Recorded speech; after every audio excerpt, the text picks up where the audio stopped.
नमस्कार दोस्तों। कल हमने बात की थी BTME 141 के इम्पोर्टेंट क्वेश्चंस के बारे में।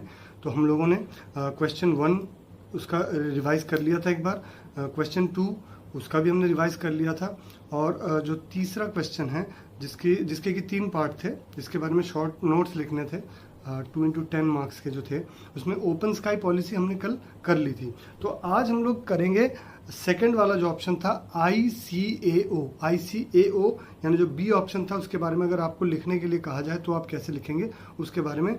तो पहले हम लोग देख लेते हैं कि ICAO का फुल फॉर्म क्या है। तो ICAO का फुल फॉर्म है the international civil aviation organisation.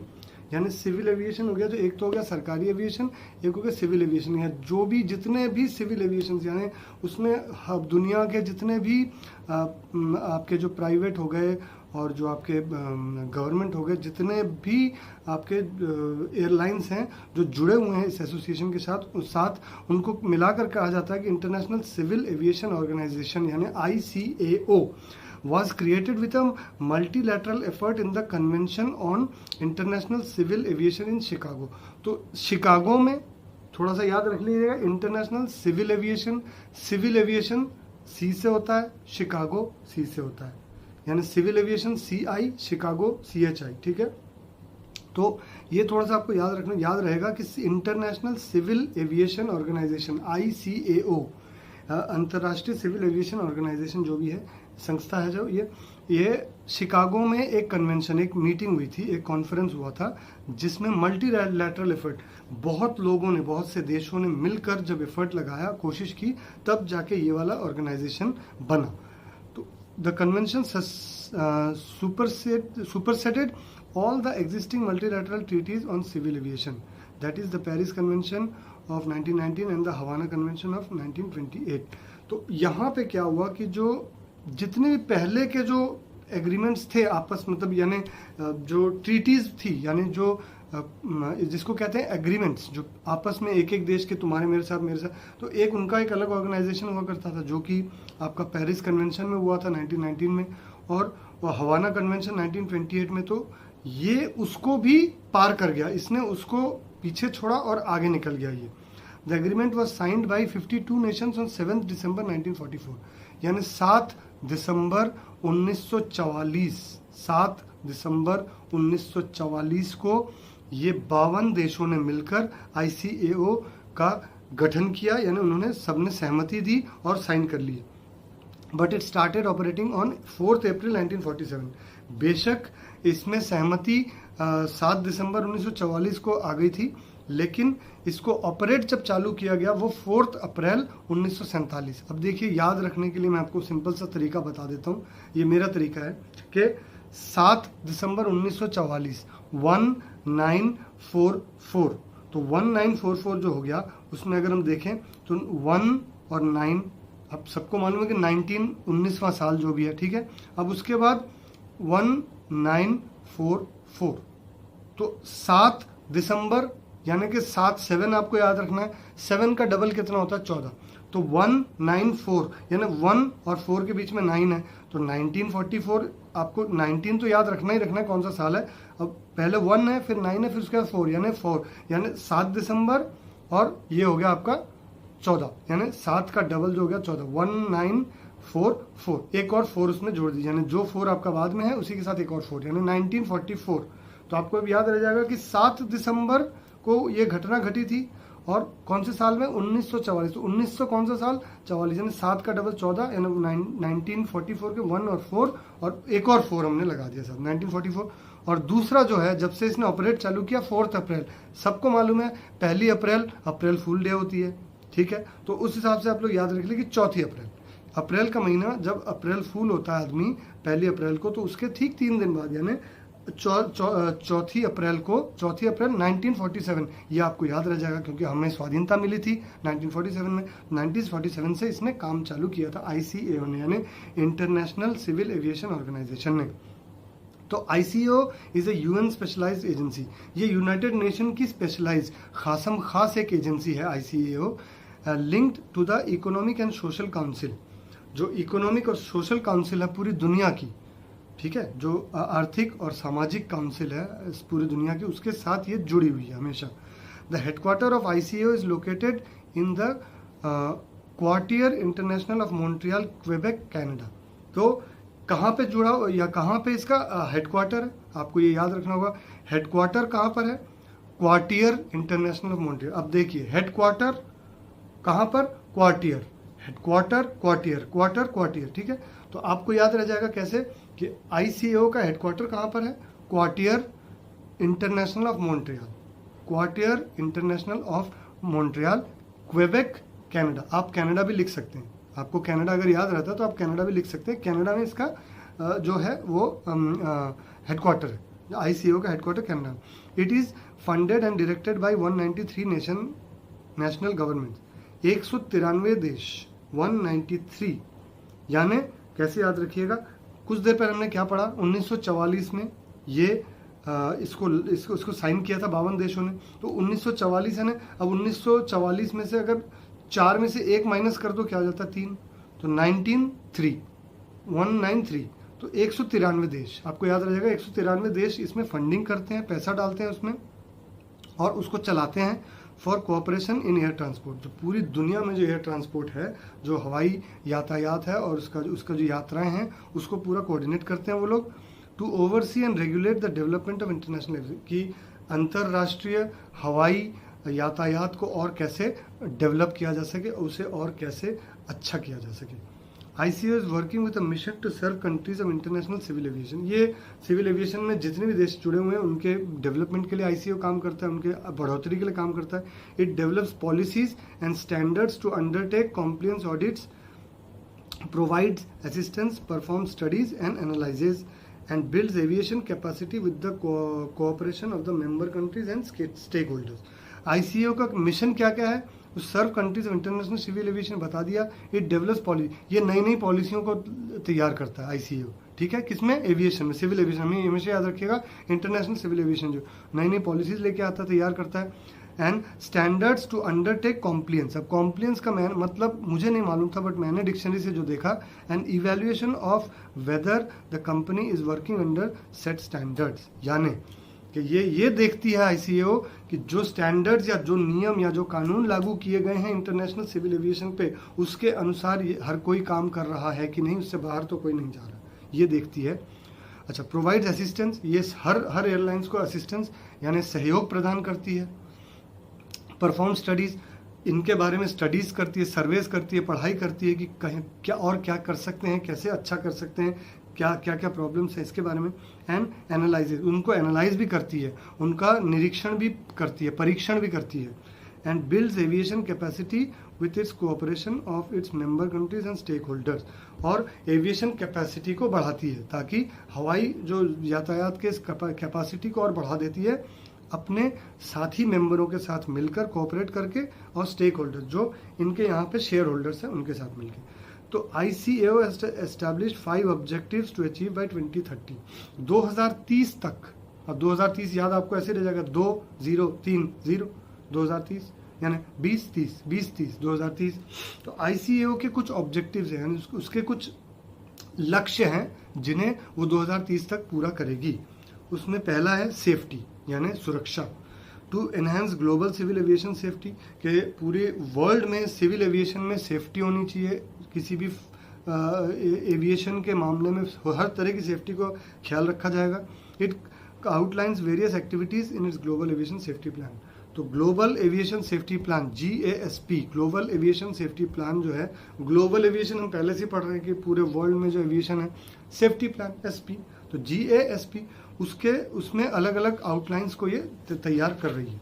दूसरा, air navigation capacity and efficiency. Air navigation क्या होता है कि आपको हवा में जो एयर ट्रैफिक होता है उसको नेविगेट करना, यानी रास्ता दिखाना, दिशा दिखाना या पथ दिखाना, कि एयर नेविगेशन की किस किस रास्ते से फ्लाइट जाएगी, कौन से देश के ऊपर से जाएगी, कहाँ से नहीं जाएगी, कौन प्रॉब्लम कर रहा है, कौन नहीं कर रहा है, ऐसी चीज़ों का ध्यान रखना। एंड एफिशिएंसी, और कितनी सुचारू रूप से, कितने स्पीड से, कितने अच्छे ढंग से चल रही है, सुचारू जो इसको कहते हैं efficiently.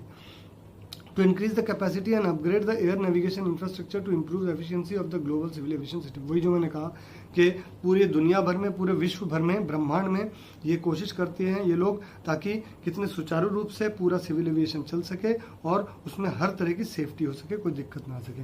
It outlines the essential activities in global air navigation capacity and efficiency plan. Same वो यहाँ पे भी कुछ आउटलाइन, कुछ नियमों को तैयार करती है और देखती है कि इनके अनुसार चल रहे हैं कि नहीं। तीसरा जो लक्ष्य है, सिक्योरिटी एंड फैसिलिटेशन। तो सिक्योरिटी यानी उनको सुरक्षा देना, सुरक्षा प्रदान करना, और फैसिलिटेशन यानी उनको बढ़ावा देना, उनकी हौसला अफजाई करना। तो to enhance global civil aviation security and facilitation. तो ये तीसरा है कि इसको ग्लोबल सिविल एविएशन में सिक्योरिटी को कैसे बढ़ाया जा सके, कि सिविल एविएशन जो भी आपको पता है कि हाईजैक्स होते हैं, बम लेके जाते हैं, हथियार लेके जाते हैं, उसको कैसे रोका जा सके, ऐसी चीज़ों में सिक्योरिटी को देखना, लोगों की सिक्योरिटी देखना, और फैसिलिटेशन उन्हें कैसे हौसला अफजाई की जाए, उनको कैसे उनको बढ़ावा दिया जाए। यहाँ पे ये जो है इसका echoes it's leadership in aviation security, क्योंकि ये जो है हम लोगों ने जिससे पढ़ा कि ICAO यानी इंटरनेशनल सिविल एविएशन ऑर्गेनाइजेशन, ये अपनी लीडरशिप यानी अपना जो एक जो लीडर, एक जो किसी को आगे ले जाने के लिए जो हम कहते हैं ना हमारे नेता, तो ये वो वाला नेता नहीं है। ये नेता यानी कि ये अपना आधिपत्य, इसका जो पावर है वो ये इस सिविल एविएशन में अपना दिखाता है। फैसिलिटेशन, लोगों को हौसला अफजाई करता है सारे एयरलाइंस की, and border related security matters, के कोई भी दो देशों के जो सीमाएं हैं उसके बीच में कोई भी सिक्योरिटी की प्रॉब्लम हो, उसकी भी देखभाल ICAO ही करने वाला है आने वाले वक्त में। अच्छा, चौथा लक्ष्य जो है economic development of air transport, के किसी भी तरह कहाँ से फंडिंग जमा की जा सके, कैसे पैसे का सही इस्तेमाल किया जा सके, ताकि एयर ट्रांसपोर्ट को और अच्छा और सुचारू और बढ़िया किया जा सके, ताकि लोगों को भी सुविधाएं मिले, लोग सुरक्षित हों, लोग आसानी से एक जगह से दूसरी जगह सुचारू रूप से पहुंच सकें। उसके लिए क्या करती है वो, ये फोकसिंग ऑन इकोनॉमिक पॉलिसीज़ की, अलग अलग इकोनॉमिक पॉलिसीज़ के ऊपर काम करने लग जाती है। ये आर्थिक जो नए जो प्रक्रियाएं हैं उनके बारे में काम करने लग जाती है। अच्छा, पांचवा और आखिरी लक्ष्य है एनवायरमेंटल प्रोटेक्शन, के सबसे ज़रूरी जो हमारे लिए है वो क्या है कि प्रकृति के ऊपर किसी तरीके का कोई जोर ना पड़े, कोई अत्याचार ना हो, प्राकृतिक कोई भी प्रदूषण ना बढ़े एविएशन से, इसके बारे में भी ख्याल रखने को, उसके प्राकृतिक प्रदूषण को रोका कैसे जाए। एक एरोप्लेन में जो फ्यूल निकलता है या जो भी एविएशन के मामले में जितना भी कुछ प्रदूषण होता है प्राकृतिक, उसे कैसे रोका जा सके, इसके बारे में भी ICAO ने अपनी एक नई नीति बनाई हुई है और उसके बारे में वो काम कर रहे हैं, और ये लोग 2030 तक उसे कार्यरत कर देंगे। तीसरा है DGCA। DGCA का फुल फॉर्म हो गया directorate general of civil aviation. तो पहले हमने पढ़ा ICAO international civil aviation organisation, अब हम आ जाते हैं DGCA यानी directorate general of civil aviation. ये कहाँ की है? Regulatory body in civil aviation in India. ये हिंदुस्तान भारत वर्ष की एक सिविल एविएशन की बॉडी है, जो कि मिनिस्ट्री ऑफ सिविल एविएशन यानी जो सिविल एविएशन की मिनिस्ट्री है, हमारी डिपार्टमेंट जो है उसके अंडर में काम करती है। ये directorate general of civil aviation है, DGCA। It is a statutory body. Statutory का मतलब है आपका डिसाइडेड बाय लॉ, यानी कानूनी या संवैधानिक। ये एक संवैधानिक बॉडी है, formed under the aircraft amendment bill 2020। 2020 में इसकी स्थापना हुई थी DGCA की, यानी ज़्यादा दिन नहीं हुए, 4 साल ही हुए इसको। तो ये जो एयरक्राफ्ट अमेंडमेंट बिल था 2020 का, उसके अंतर्गत इसकी स्थापना हुई थी DGCA की। It's headquarters located in new Delhi. Headquarters new Delhi में है। ICAO की कहाँ पे हेडक्वार्टर है? याद है आपको, कनाडा में है, बिल्कुल हमने पढ़ा था। हेडक्वार्टर क्वाड्राइट जो भी हमने पढ़ा था उसका क्वाड्राइल, सेम इसका है न्यू दिल्ली में, नई दिल्ली में DGCA है। यानी DGCA डायरेक्टर जनरल, तो डी से क्या हो गया डायरेक्टर जनरल, डी से क्या हो गया दिल्ली, तो न्यू दिल्ली आपको याद रह जाएगा। And regional office are in various places in India, और जो उसके रीजनल ऑफिस हैं वो अलग अलग प्रांतों में, जो प्रांतीय जो ऑफिस है, प्रांतिक जो ऑफिस हैं वो अलग अलग प्रांतों में स्थित हैं इसके। It operates with a vision to promote safe and efficient air transport through regulation and safety system. तो इसका एक विजन है, इसकी एक सोच है, और किस सोच की तरफ ये आगे बढ़ती है कि ये एयर ट्रांसपोर्ट जो है इंडिया में या जो विदेशों में जाता है या विदेश से आता है उसको सुचारू रूप से चलाया जाए, और थ्रू रेगुलेशन एकदम नियमों के और कानून के आधार पर चलाया जाए, और सेफ्टी सिस्टम्स के अनुसार, यानी बहुत सुरक्षित तरीके से चलाया जाए। It deals with air safety issues, हवाई सेफ्टी यानी एयरलाइंस की सेफ्टी के लिए जो भी चीज़ों की ज़रूरत है उनके मामले में भी ये बहुत आगे बढ़ के काम करता है, इंक्लूडिंग पर्सनल लाइसेंसिंग, यानी किस एयरलाइंस को लाइसेंस दिया जाए किसको नहीं दिया जाए इसके बारे में काम करता है। एयरक्राफ्ट एयर वर्दीनेस, एयरक्राफ्ट जो है उसकी कितनी एयर वर्दीनेस यानी वो कितना ज़्यादा मूल्यवान है उस उड़ान के लिए। अगर एक घटिया एयरलाइंस अपनी घटिया सी प्लेन लेके आता है तो ये लोग उसको अलाउ नहीं करते हैं, तो वो ये देखते हैं कि ये एरोप्लेन कितना ज़्यादा बहुमूल्य है उड़ने के लिए, या इसकी कितनी एफिशिएंसी है, या इसके क्या गुण हैं कि जिसके बलबूते मैं इसको पावर दे दूं कि जाके उड़ सके। ये DGCA का काम है। And certification of airlines and एरोड्रम्स, और सर्टिफिकेट देती है कि कौन सी एयरलाइंस को अलाउ करेंगे, और एरोड्रम्स यानी जितने भी एयरपोर्ट्स हैं एरोड्रम्स हैं उनको भी सर्टिफिकेट देती है कि कौन सा which will operate in future and which will not be operating in future. अच्छा, अब इसके फंक्शंस क्या हैं ये आपको लिखना है। DGCA के फंक्शंस हमारे यहाँ पे 10 फंक्शंस है, आप थोड़ा थोड़ा याद रखेंगे तो फटाक से याद हो जाएगा आपको। पहला, रजिस्ट्रेशन ऑफ सिविल एयरक्राफ्ट, कोई भी सिविल एयरक्राफ्ट जो होगा, एक तो सरकारी एयरक्राफ्ट हो गया आपका जो हमारा इंडियन एयरलाइंस और एयर इंडिया, उसके बाद सिविल एयरक्राफ्ट जो भी है उसकी रजिस्ट्रेशन ये करती है, उसका नामांकन जो होता है ना वो ये कर लेती है। दूसरा है formulation of standards and grant of certificates of airworthiness for civil aircraft register, तो जो भी एयरलाइंस रजिस्टर करती है ये वो देखती है कि भैया उसका स्टैंडर्ड सही है कि नहीं, और grant the certificate for airworthiness जो हमने पहले बात की कि वो ये देखती है कि वर्दी है कि नहीं, कि ये उसके लायक है कि नहीं, उड़ने के लायक है कि नहीं, इसका सर्टिफिकेट DGCA आपको देती है कि अगर आप उड़ने लायक हैं तो ही आपको दिया जाएगा सर्टिफिकेट, नहीं तो नहीं दिया जाएगा। It also certifies एरोड्रम्स and ATM facility, ये क्या करती है कि एरोड्रम्स को भी फैसिलिटी देती है, यानी जो एयरपोर्ट्स में जो फैसिलिटीज़ है उसको भी सर्टिफिकेट देती है कि इस एयरपोर्ट में फैसिलिटीज़ अच्छी हैं उसमें नहीं है। तीसरा, to conduct examination and licensing of pilots, pilot ये बहुत बहुत ज़रूरी है। पायलट लोगों को क्या करती है DGCA, वो एग्ज़ाम लेती है कि भाई जैसे हम लोग लाइसेंस का एग्ज़ाम देते हैं गाड़ी का, सेम यहाँ पे लाइसेंस के लिए पायलट्स का प्रॉपर एग्जामिनेशन होता है कि आप अभी भी सही है कि नहीं, आपकी आँख अभी भी ठीक है कि नहीं, आपके चलाने के लिए आप परफेक्ट फिट है कि नहीं, ये देखती है। ठीक है, एग्जामिनेशन होता है, फॉर लाइसेंस भी देती है, उनकी परीक्षा भी होती है और लाइसेंस भी देती है। एयर ट्रैफिक कंट्रोलर्स, और एयर ट्रैफिक कंट्रोल जो होता है जहाँ पे उनकी देखभाल भी यही करती है, यानी जहाँ से हर एरोप्लेन को कंट्रोल किया जाता है ज़मीन पे बैठ के, उसकी देखभाल। And flight and aircraft maintenance engineers, और फ्लाइट और एयरक्राफ्ट के जो मेंटेनेंस करने वाले इंजीनियर होता है उनकी देख रेख और उनका रख रखाव भी यही करते हैं। चौथा, to grant air operator certificate to scheduled and non scheduled flight of Indian carriers, तो एयर ऑपरेटर सर्टिफिकेट कि ये एयर ऑपरेट कर रहा है यानी ये अपने एयरलाइंस को चला रहा है, उनको सर्टिफिकेट देती है to scheduled and non scheduled flight, जो कि शेड्यूल्ड है, जो कि बिल्कुल सही वक्त पे चलती हैं, और ऐसी बहुत सी चार्टर्ड भी हैं जो कि सही वक्त पे नहीं चलती, जो अपने हिसाब से मेरी मर्जी, मैंने अपनी फ्लाइट ली, इतने बजे मैं जाऊंगा, उनकी सभी का सर्टिफिकेशन ये करती है। ठीक है।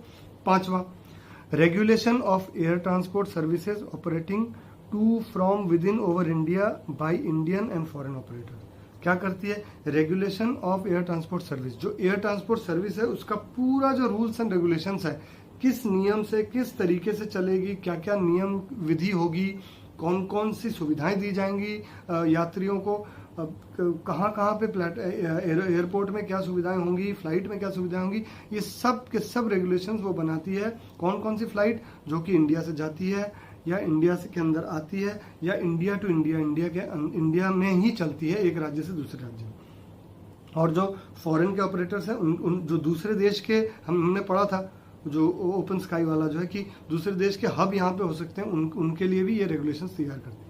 Including clearance of scheduled and non scheduled flights of such operator, इनके लिए क्लियरेंस भी ये ही प्रदान करती है शेड्यूल्ड कि अगर ये सही है तो ही इसको क्लियरेंस देंगे, नहीं तो नहीं देंगे।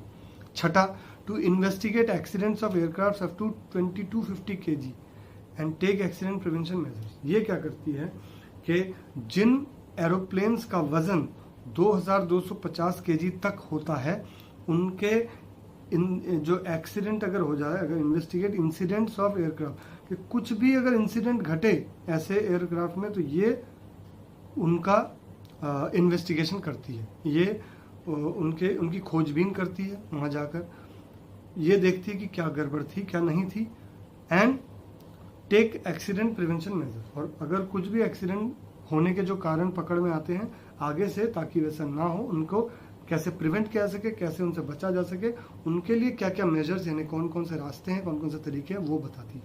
सातवां, to carry out amendments to various acts और passing a new act to perform following the amendments to the international convention ICAO, जो हमने पढ़ा, इंटरनेशनल सिविल एविएशन ऑर्गेनाइजेशन के अंडर में क्योंकि ये आती है, तो यहाँ पे कुछ अमेंडमेंट्स अगर इनको करने पड़े, यानी कुछ बदलाव करने पड़े नियमों में, वो भी ये करती है, या फिर कोई नया नियम लागू करना हो तो वो भी DGCA ही करती है, यानी director general of civil aviation. अच्छा, आठवां है coordination of ICAO matters with all agencies and takes necessary action according to it.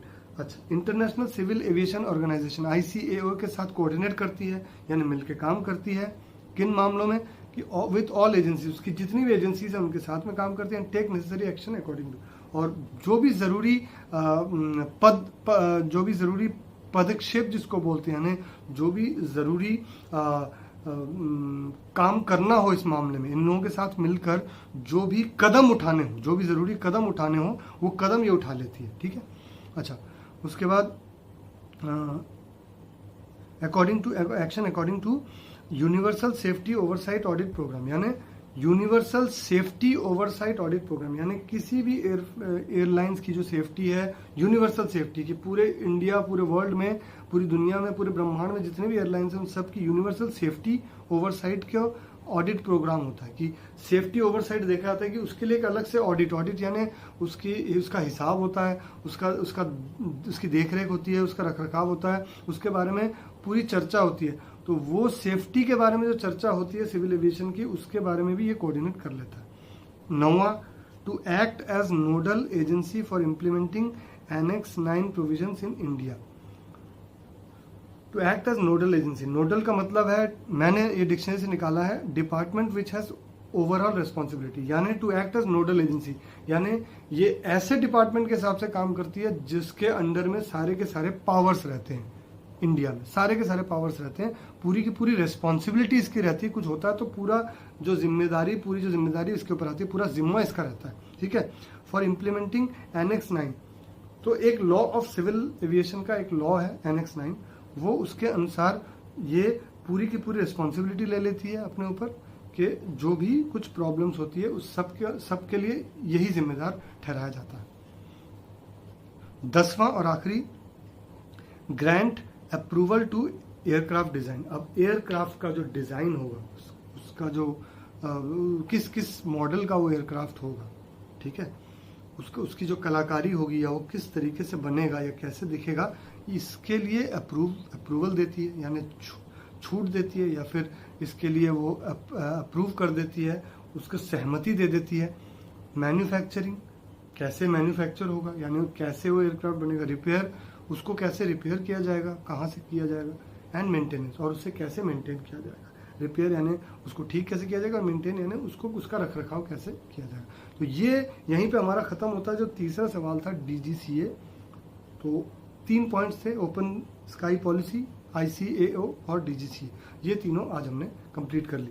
अब अगले, आज मेरे पास थोड़ा सा वक्त कम है, I am really really really sorry, मुझे खुद बुरा लग रहा है। मैं चाहता था कि जल्द से जल्द मैं सारे के सारे क्वेश्चंस कंप्लीट कर लूँ ताकि सबको थोड़ी सी सुविधा मिले, क्योंकि एग्जाम्स इसी महीने, मुझे पता है। आई एम रियली सॉरी, मैं माफ़ी चाहता हूँ एक बार और, बट उम्मीद करता हूँ कि आप लोग अच्छे से पढ़ें, अच्छे से एग्जाम करें। मैं कोशिश करूँगा जितना जल्दी हो सके, इफ़ पॉसिबल टुडे, और नहीं तो कल मैं कोशिश करूँगा जितनी ज़्यादा से ज़्यादा क्वेश्चन जल्द से जल्द कर सकूँ। 4 क्वेश्चन पेपर्स मेरे पास हैं और चारों के चारों मैं कंप्लीट करूँगा आने वाले बहुत जल्द समय में। उम्मीद करता हूँ आप लोगों को थोड़ी सी मदद मिलेगी। Thank you so much, best of luck to all of you. अच्छे से पढ़िएगा और अच्छे से एग्जाम दीजिएगा। नमस्कार।